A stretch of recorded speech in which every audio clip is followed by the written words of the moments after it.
Well, I wish that they are finally bringing civilization to this savage land. I could not agree with you more, my dear. My daddy settled this land, and I know he'll be looking down on us, pleased at how we help the natives. Yes, they've lost their land, but they've gained access to heaven.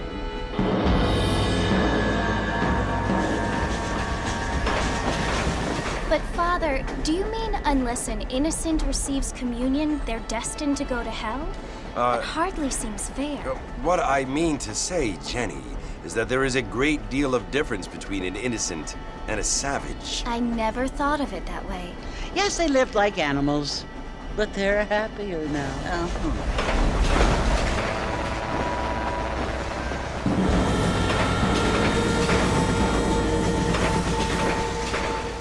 Not only do people now have motor cars, Father, but I heard that pretty soon we will be able to fly. No, only angels can fly, Jenny.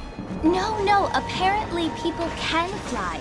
Didn't you hear? Out in Kansas, a man even got a car to fly. I hardly think so, Jenny.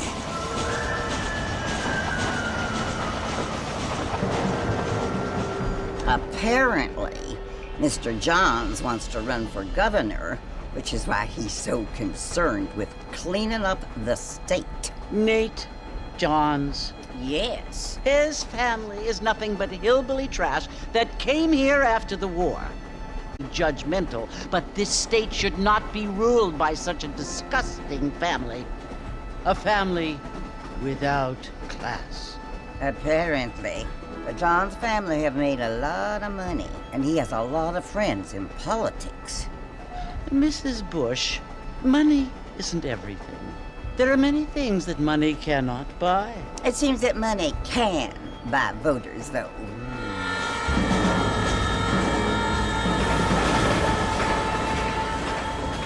What you must remember, my dear, is that we have been brought here to spread the word. And the word and civilization, they are the same thing. They are the gifts. It is the opportunity we have, the chance to live among people who are decent and who do not kill each other, and who let you worship in peace. It's so confusing, Father. Sometimes I find it impossible to make the distinction between a loving act and a hateful one. I mean, they often seem to be the same thing. Yes, Jenny, it is confusing. But you only have to ask me if you need help. Indeed. Well, here we are, Mrs. Bush. Armadillo.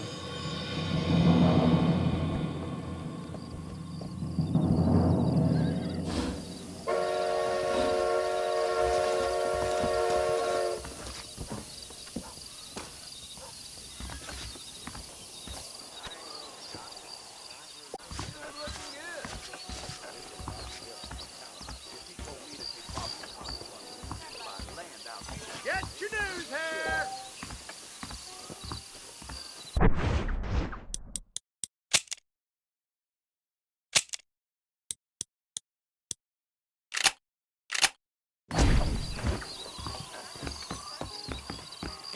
I don't feel too good. I'd steer clear of Pleasant now.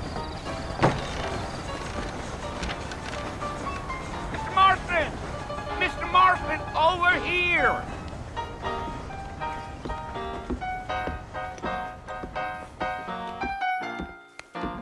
You must be John Marston. Sometimes.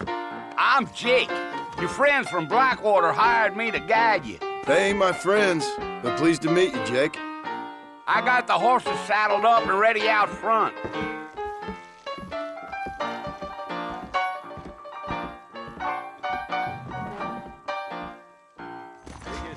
That is correct. That is all. Good day to you too. All righty, Mr. Marston, let's get. Crop in years, but looking at you, I feel something. Easy on the spurs now. We don't need to draw undue attention. Whoa there.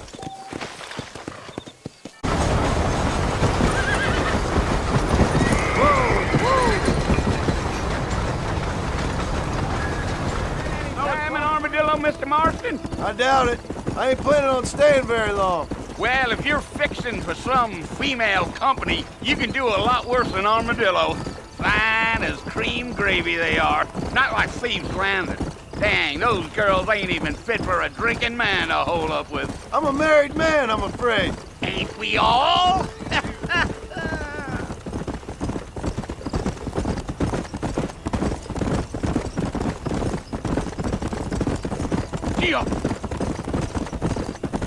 Yeah, so it was the marshal who hired me. Lee Johnson, do you know him? I think I heard his name. Says he got a telegram from some Blackwater big bugs asking for a guide. I guess it's none of my business. That's right. Come on.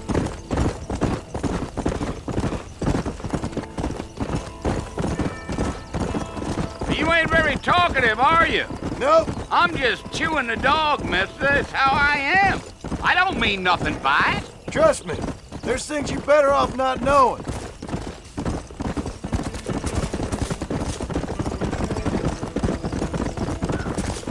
Yeah, yeah. Slow down. You don't look much like no Blackwater.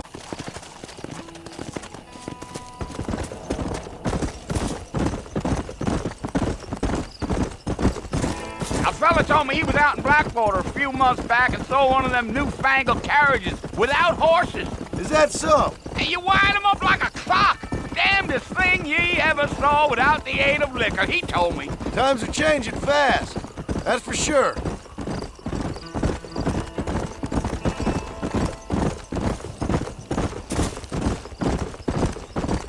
Damn coyotes. What a waste of good meat. Not far now, Mr. Marston. The fort's just over this hill.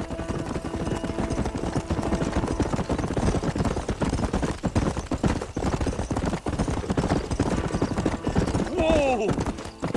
Easy. Listen, mister. This here is what's left of Fort Mercer. Some gang rode in and took the place over. So I understand. This is where we part ways, friend. You have yourself a good time.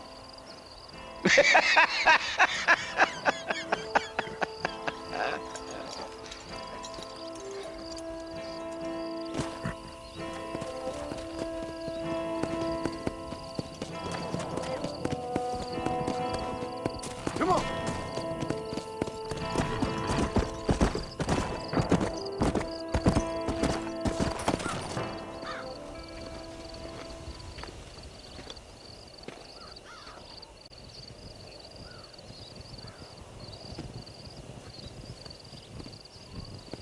Bill!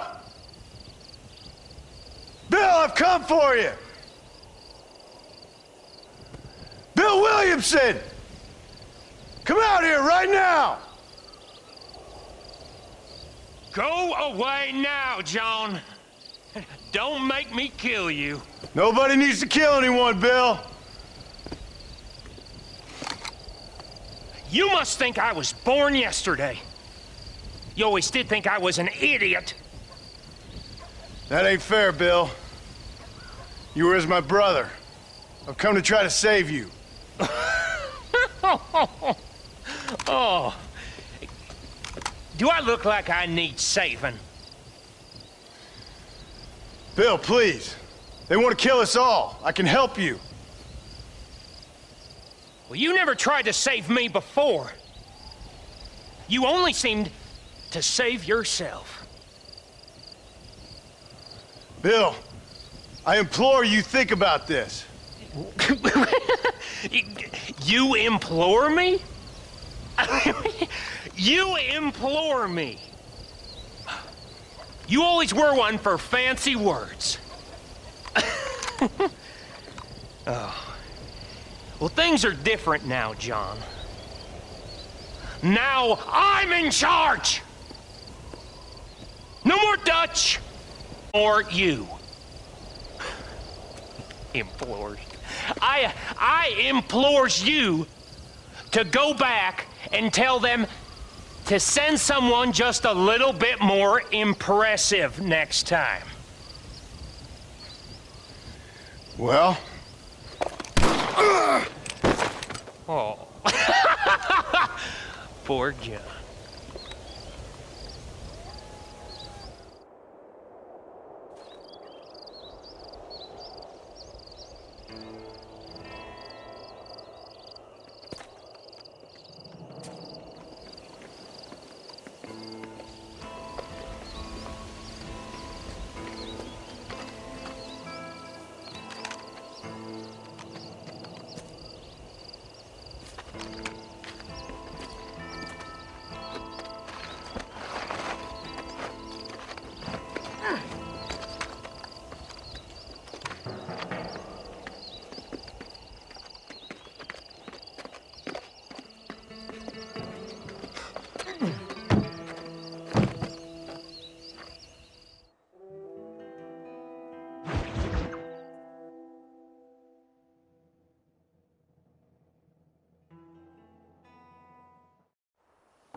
Well, you're alive.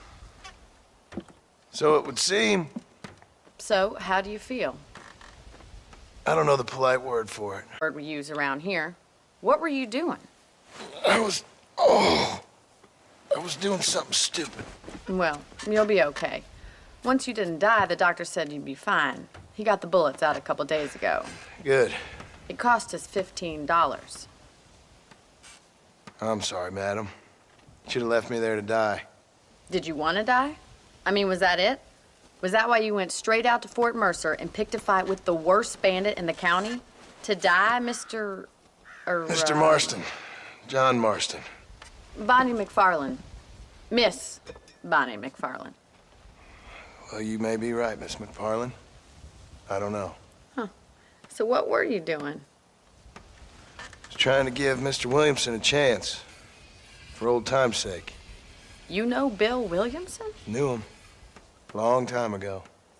Well, what was he like? Dumb. Just like you. Thank you, miss. See my hat? I have. And, what will you do now? Now I'm gonna take my time and go after him the less kind way. Well, that sounds very fun, Mr. Marston. Quite heroic, just like in those penny dreadfuls my brother used to read. Meanwhile, if you'll excuse me, I've got a ranch to run. Of course, if you're feeling better, why not take a ride with me later and help me patrol the perimeter? You can earn back some of that money we wasted on doctor's bills. Of course. And thank you. Next time, Mr. Marston, I strongly recommend you don't try to lose it quite so earnestly. I'll bear that in mind.